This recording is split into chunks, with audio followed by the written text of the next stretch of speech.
Bonjour à tous et bienvenue dans cette partie de la formation. Tout à l'heure, nous avons commencé par aborder les tableaux et on a vu que pour avoir ce joli design que nous avons ici, il fallait simplement ajouter tout simplement table. Et c'est table qui fait tout le reste. Non? Si nous retirons ça systématiquement, vous voyez que nous avons l'affichage par défaut. Donc, ça, j'espère que vous l'aviez compris. Maintenant, nous allons continuer maintenant, aller plus en profondeur.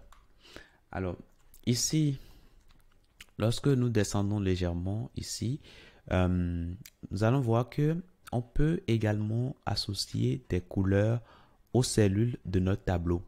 Donc, il existe plusieurs types de couleurs prédéfinies en Bootstrap. Nous avons primary, secondary, success, etc. Donc, lorsque vous avez envie de les utiliser, il suffira simplement d'ajouter cette classe-là à votre tableau. Alors, nous, si nous voulons utiliser la couleur primary pour le fond de notre tableau, on a simplement à ajouter ici table primary. Et là, si je reviens là, vous voyez que la couleur de fond change. Attention à ne pas... la documentation ici, je pense que ne voulait pas mettre les choses ainsi, mais si vous créez un tableau avec seulement cette classe-là, souffrez que vous n'aurez pas le résultat escompté. Ok. Donc la preuve, si je viens là, ici, on n'a pas le résultat escompté. Donc du coup, il faut il faut pas regarder, hein, il ne faut pas faire les choses telles que c'est dit ainsi dans la documentation. J'espère qu'ils vont le corriger par la suite.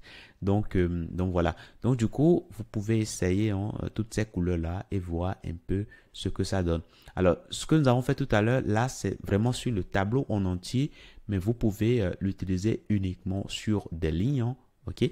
Donc, je suppose que à l'intérieur de mon tableau, ben, c'est plutôt au niveau de ma deuxième ligne ici hein, que ou bien de la voilà de la troisième ligne par exemple que je souhaite avoir cette couleur de fond, ben, je peux le faire comme ceci tout simplement et vous voyez que nous voyons bien ce que nous attendons. Donc ça c'est bien. Maintenant on peut également le faire sur les colonnes, ok? Parce que sur une ligne, c'est-à-dire sur l'axe horizontal, ici nous avons plusieurs colonnes, n'est-ce pas? Donc du coup, si je veux par exemple changer la couleur de ça, hein, de cette colonne-là, par exemple, ben, je peux directement aller cibler cela. Je pense que c'est ça, hein, c'est ce TD-là. Ben, je vais changer ça, je mettrai une classe là-dessus et là, je peux mettre ici table success, par exemple. Et donc, si je reviens là, normalement, hein, voilà, vous voyez que la couleur de fond change très bien. Donc ça, c'est bon. Donc ça, c'est des choses hein, que, voilà, que le commun des mortels peut faire sans difficulté. Alors, vous allez voir que, bon, si vous voulez, je vais enlever ça. Hein, j'enlève ça et j'enlève ça également. Bon, après, je peux enlever simplement le contenu. Comme ça, plus tard, je pourrai encore revenir ajouter. Vous voyez que les fonds sont uniformes. Ok, le fond des lignes, voilà, toutes les lignes ont un fond blanc. Et du coup, quand je viens sur les éléments, vraiment, je ne fais pas de distinction. L'idéal, c'est de changer un peu les fonds.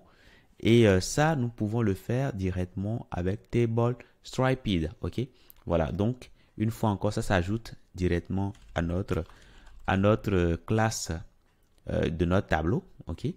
Donc, du coup, nous allons mettre ça là.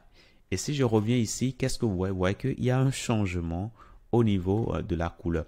Alors là, nous avons seulement 3 éléments, mais on peut avoir autant d'éléments hein, si je duplique plusieurs fois.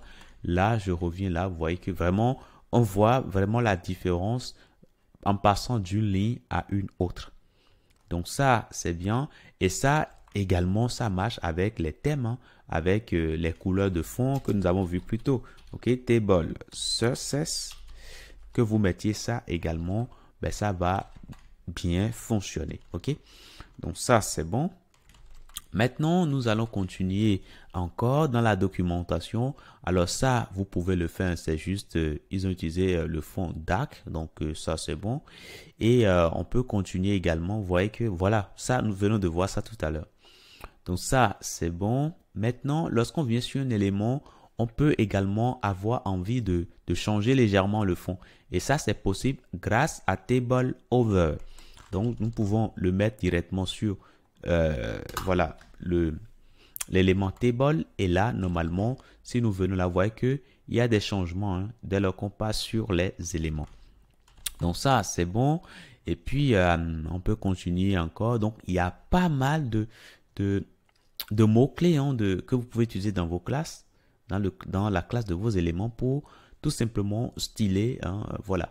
Donc, il y a également Table Active que vous pouvez ajouter sur un élément, ok, pour légèrement changer son fond.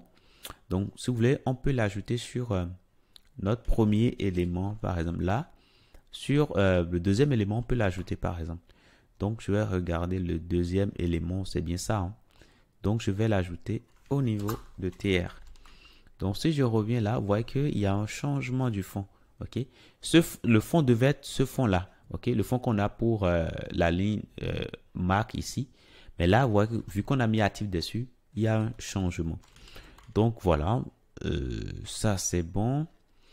Maintenant aussi ce qu'on peut faire, bon, il y a les couleurs de fond, on a vu tout ça.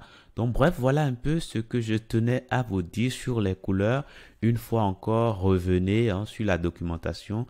Elle est bien rédigée et ça vous aide tout simplement à aller beaucoup plus loin sur ce que nous avons vu jusque-là. Donc je vous dis merci, mais avant de finir, je vous avais parlé des scopes. Alors, les scopes que nous avons ici, scope égale à col et tout ça, cela n'a rien à voir avec Bootstrap. Hein, c'est des attributs classiques HTML. Donc, grâce à cet attribut, vous pouvez définir une référence sur l'élément, puisque l'élément TH, c'est un élément qui permet de créer l'entête. Hein, et vous allez constater que le fait de mettre TH, ça met en gras ce qui est affiché. Ok, donc si je viens là, vous voyez que tout ce qui est en TH, vous voyez que c'est en gras. Voilà. Donc déjà, ça permet de mettre en valeur. Et en ajoutant scope et en mettant col ici, ben, ça signifie tout simplement que ben, ici, hein, cette entête-là est tout simplement l'entête de tous les éléments qui vont suivre, hein, voilà, qui suivront, voilà, au niveau des lignes. Ok, et là aussi hein, le fait de mettre col ici, ben, ça précise vraiment que ben, c'est tout simplement l'entête de tout ce qui va suivre hein, sur la colonne. Voilà. Et puis ici on met row pour dire que là il s'agit de la ligne. Donc ceci, ce sera tout simplement ça va représenter tout simplement une référence de la ligne que nous avons sur l'axe horizontal. Ok, donc tout ceci, je tiens vraiment à préciser que ce n'est pas du tout du Bootstrap et que vous pouvez les avoir ou non, mais ces classes que nous avons vues tout à l'heure fonctionneront d'une manière ou d'une autre. Je vous dis merci d'avoir suivi cette partie et à tout de suite.